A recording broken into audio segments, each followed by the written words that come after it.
આ ત્રણ મૂર્તિઓ આપણે સામે દર્શન કરી રહ્યા છીએ। આ મૂર્તિને ઇતિહાસમાં સ્વામિનારાયણ ભગવાને આ ત્રણ મૂર્તિઓ અને એની સાથે બીજી મૂર્તિઓ 15 મૂર્તિઓ એમ કરીને 18 મૂર્તિઓ સ્વામિનારાયણ ભગવાને અયોધ્યા પ્રસાદજી મહારાજને સોંપેલી અને એની ખુદ મહારાજ સ્વામિનારાયણ ભગવાનને આરતી કરેલી અને અયોધ્યા પ્રસાદજી મહારાજને કહેલું કે તમે અમારા પુત્ર છો તો આ મૂર્તિઓ હું જ્યાં જ્યાં કહું છું ત્યાં મૂર્તિઓ તમે અમને પધરાવજો। તે પૈકીની આપણે ભાગ્યશાળી છીએ કે ધર્મભક્ત હરિકૃષ્ણ મહારાજની મૂર્તિ સિદ્ધપુર માટે અયોધ્યા પ્રસાદજી બાપાને કહેલું। અયોધ્યા મહારાજ શ્રી હરિ સ્વધામ ગયા પછી અયોધ્યા પ્રસાદજી બાપાએ ઘણો વિચાર કર્યો સિદ્ધપુરમાં મંદિર બનાવવાનો, પણ સિદ્ધપુરમાં મંદિર બનાવવાની શક્યતા બહુ જોઈ નહીં, કારણ કે સિદ્ધપુરમાં તે સમયમાં સત્સંગ ઓછો હતો અને આજની તારીખમાં એ માપનો સત્સંગ છે। આજુબાજુના ગામ બહુ વિસ્તારવાળા છે અને ખૂબ સત્સંગી સારા છે। બિલિયા છે, ઊંઝા છે, કુંવારા છે, ઉભરું છે, આ બધા ગામ બહુ સારા, રાજપુર છે, સુજાનપુર છે, દાસદ છે, આ બધા ગામ સારા સત્સંગીના છે। એટલે એને કારણે આ મહારાજશ્રીએ વિચાર્યું કે આજુબાજુના જાત્રિકો બિંદુ સરોવર કારણે અને સરસ્વતીના કિનારાને કારણે અહીં આવશે જ, અને સ્વામિનારાયણ ભગવાન પોતાના સમયમાં આપણા સંપ્રદાયના ઇતિહાસમાં પહેલી યાત્રા કરી હોય તો સ્વામિનારાયણ ભગવાને આ કાર્તિકી પૂનમનો અહીંયા ઉત્સવ મોટામાં મોટો કરેલો।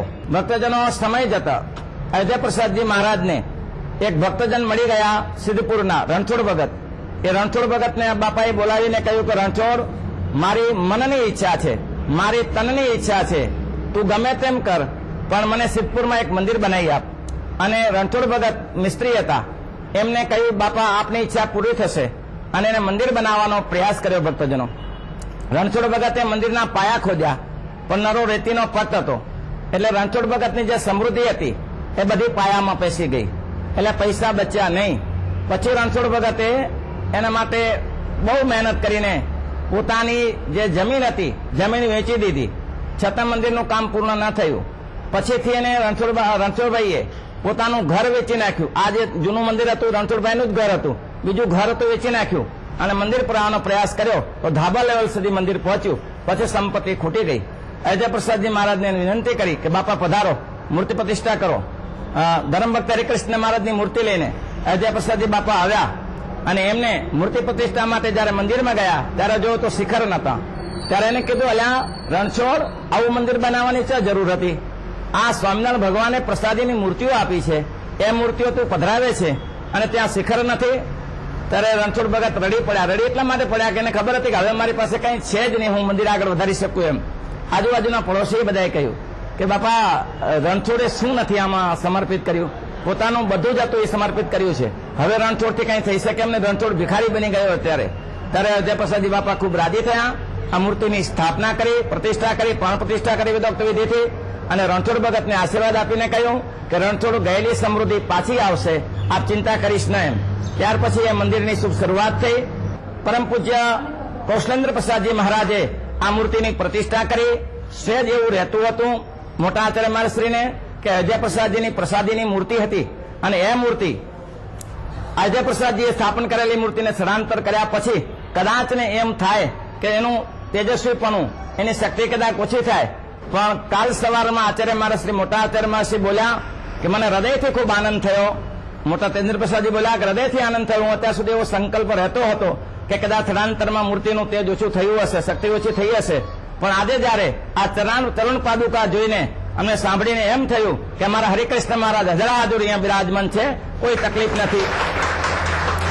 ભક્તજનો, હવે આપણે મૂળ પ્રસંગ ઉપર આવીએ। ગુરુ પૂર્ણિમાના દિવસે સવારે અમારા સંતો આ ગુમ્મતમાં સૂઈ રહે છે હંમેશા રાત્રે, કારણ કે પહેલેથી સિદ્ધાંત છે હરિકૃષ્ણ મહારાજને ખૂબ સહકાર આપો, સાથ આપો, આપણે સાથે રહેવું, એટલે અહીં બધા સૂઈ રહે છે। 4:45 વાગે અહીંના મહંત ઉભા થયા અને સ્નાન કરવા ગયા। આ લાઇટ અહીંયાથી બંધ કરી, ત્યાં સુધી કોઈ ચણારવિંદ હતા નહીં, લાઇટ બંધ કરી ત્યાં સુધી।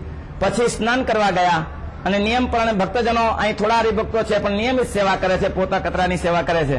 એટલે 5:15 વાગે દયાભાઈ, ભાવેશભાઈ એ બધા અહીંયા આવ્યા, એટલે અહીં આવીને જોયું તો એને પણ લાઇટ ચાલુ, એ તો ડોલ તૈયાર કરીને લાયા હતા પૂતું કરવા માટે, પણ પેલી લાઇટ કરી તો આ ચણારવિંદોની લાઈન દેખાણી, એટલે તરત એને કે સ્વામીશ્રી આ કેમ ઉતાવળ કરો છો? એને એમ કાં તો શણગાર્યું, નવા સત્સંગી છે ને ખબર નહીં બહુ, તમારા આજે ગુરુ પૂર્ણિમાનું શણગારવું હતું, હું પૂતું કર્યા પછી શણગાર્યું હતું એમ? ત્યારે એને પૂછ્યું કે શું શણગાર્યું? તો કે તમે ચરણ પાદુકા પાડી છે ને? એટલે ભાઈ હું છો ચરણ પાદુકા પડવા અહીંયા આવ્યો છું, તાર ચરણ પાદુકા, મારી ચરણ પાદુકા શું કામ કરે? એને ખબર નહીં નવા સત્સંગીને કે આ ચરણ પાદુકા એને એમ તો સામે જ પાડી હશે એમ કે ભાઈ કેવી ચરણ પાદુકા? તો કે ચરણ પાદુકા છે ને. ત્યારે મહંત આવીને કીધું ભાઈ ઉભા રહો કઈ અત્યારે કરશો નહીં આને, અને એને ચરણારવિંદ રહેવા દીધા. પછી ત્યાંથી તે દરમિયાન ગુરુ પૂર્ણિમાના દિવસે બિલિયાના અને ઊંઝાના હરિભક્તો ઘણા પેદલ યાત્રા કરીને આવે છે, એટલે બધાએ દર્શન કર્યા, આનંદ થયો. પછી તો તમે જુઓ છો પહેલું ચરણ હરિભક્તો ભેગા થઈને પ્રસાદ લઈ લીધો પહેલા ચરણનો. જે કોઈ હરિભક્તો આવ્યા એને કોઈ આંગળી લગાડી, કોઈ હાથ લગાડ્યો, એટલે પહેલું ચરણ આપણું ડીમ થઈ ગયું. પછી મેં ત્યાંથી ફોન કર્યો, એટલે ભાઈ જેમ છે તેમ રહેવા દેજો, આચાર્ય મહારાજનો આદેશ છે કે એને સાચવાના છે. એટલે પછી આ બધું બંધ કર્યું. પણ બીજું ચરણ જેવું પહેલું ચરણ છે એવું જ સ્પષ્ટ પહેલું ચરણ, પહેલે ચરણથી કરીને 18મા ચરણ સુધી એક જ રેખા અને એક જ આકૃતિ દેખાશે તમને, એ જ ઉધો રેખા દેવાશે, એમાં કઈ ફેરફાર નહીં થાય. અને હરિકૃષ્ણ મહારાજના ચમત્કારી છે, અને આ ચમત્કાર આ જીવંત છે.